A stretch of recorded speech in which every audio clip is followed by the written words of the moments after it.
everybody, and if you have not heard the news, I recently got a new job here in Denmark, and it's actually a different career path.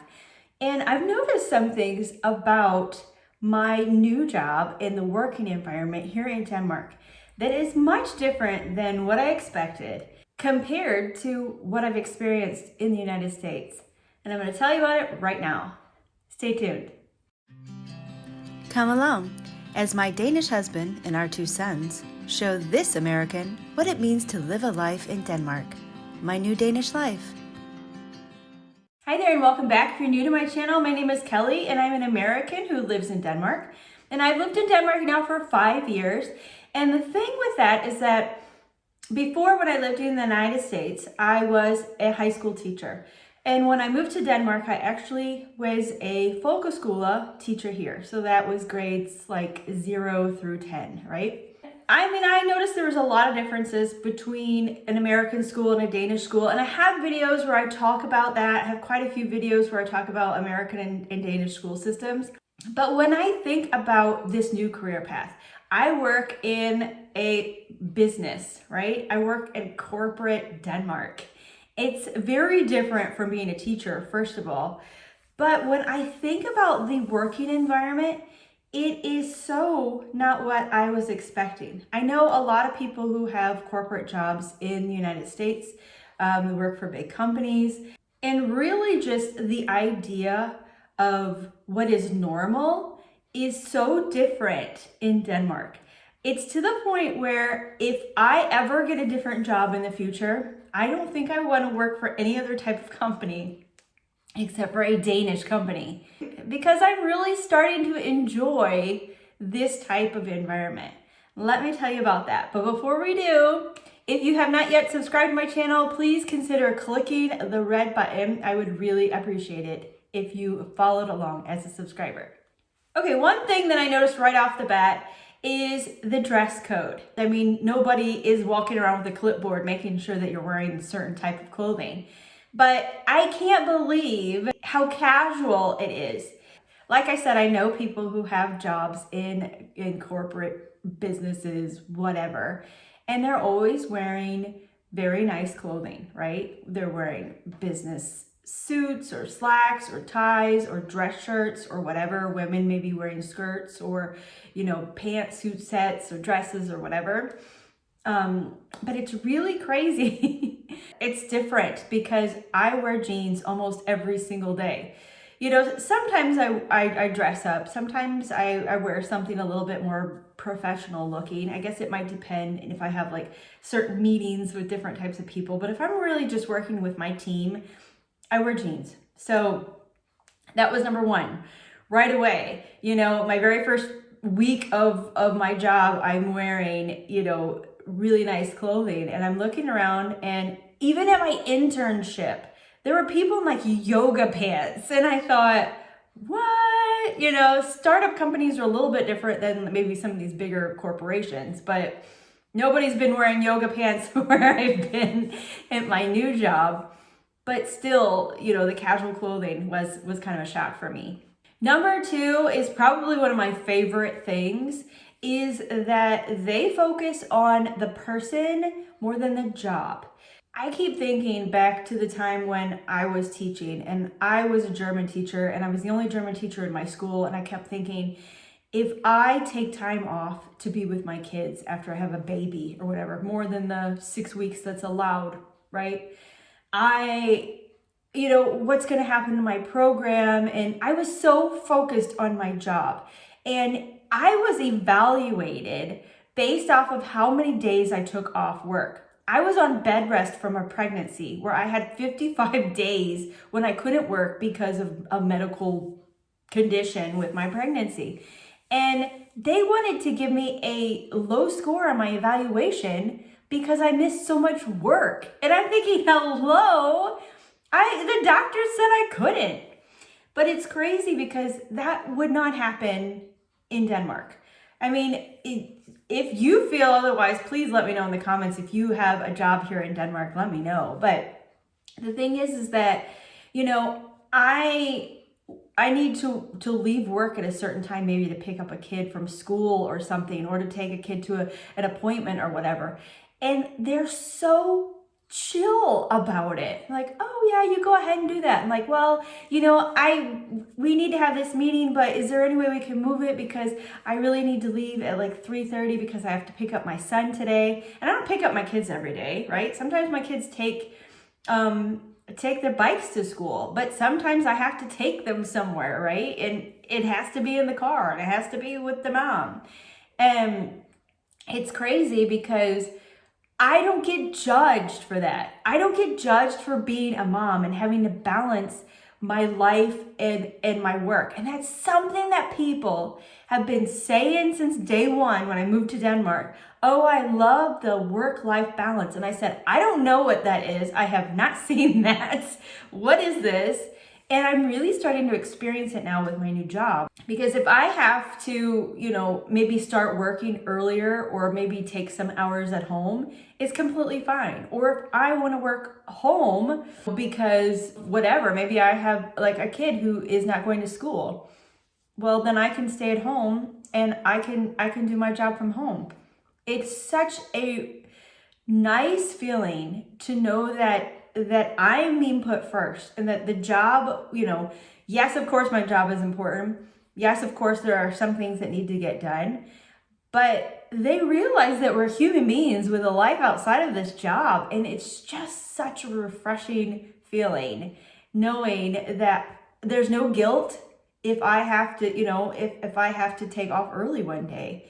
There's no guilt involved. Nobody pressures me. Nobody makes me feel bad about it. And I just love that. Number 3 is your relationship with your boss. And I had a lot of principals in my day, which is crazy because I was a teacher for 13 years in the US, and I can't tell you how many principals, came and went.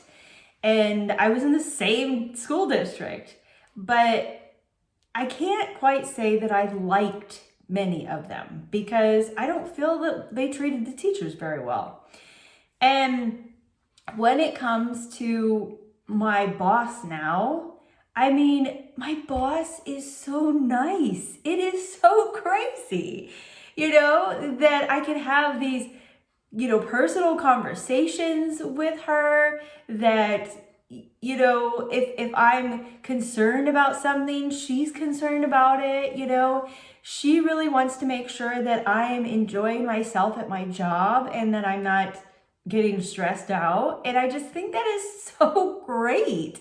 It makes me feel good about going to my job, makes me feel good about the work that I'm doing. And so I really appreciate that. I think so many times there's, the boss mentality of you have to get all this done. I don't care what you have to do. I don't care about anything else. I only care about the job. And again, going back to my number 2, they focus more on the people. And, I feel like I can go to my boss and say, you know what, I have an issue with this. And I don't have to feel afraid that I'm going to lose my job because I stepped on somebody's toes or because, I approached something in the wrong way. We can have open dialogue back and forth. She can tell me things, I can tell her things. And I just think that's really kind of nice.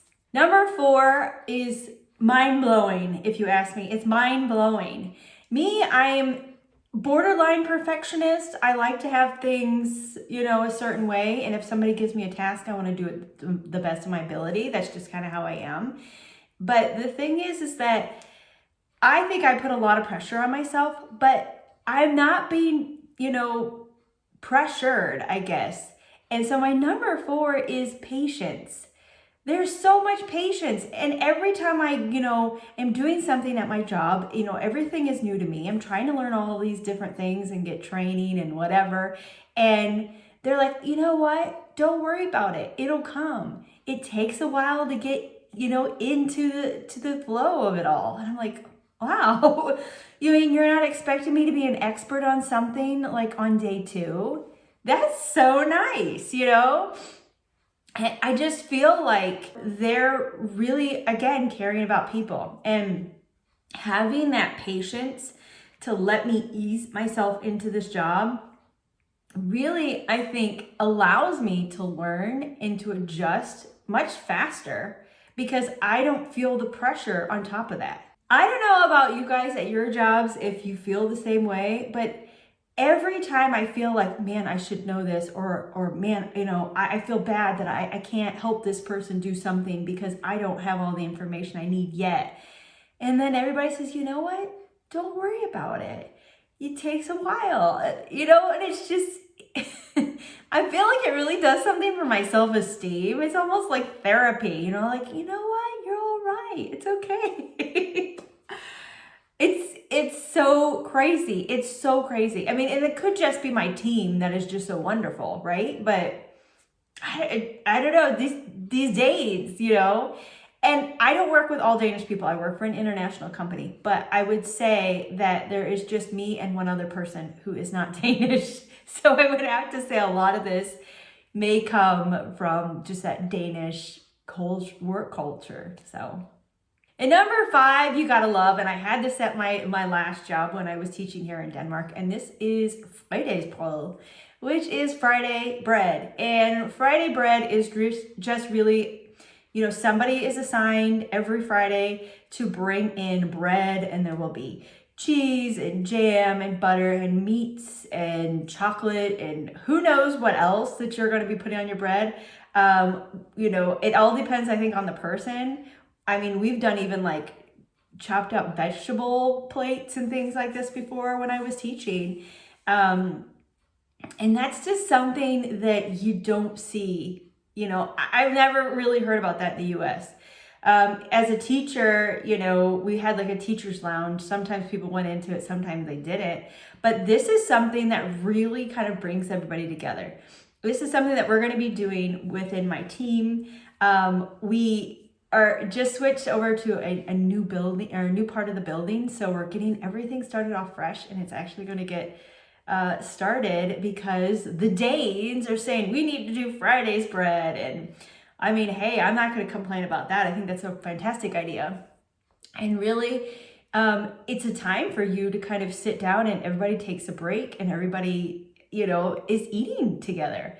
And I think that is so great because it really, shows everyone that they're included. It is a nice time for people just to kind of relax a little bit. We're really busy, at my job. I'm pretty much busy all day long. But it's so nice to be able to be social in a way with the other people and just have this designated, time to spend with them. Even if it's just a short period of time, it's really nice, I think, in my opinion, to have that. Again, I think it's very much focused on the person. And that's something that I don't think that I've ever felt before in a job that I've had in the United States.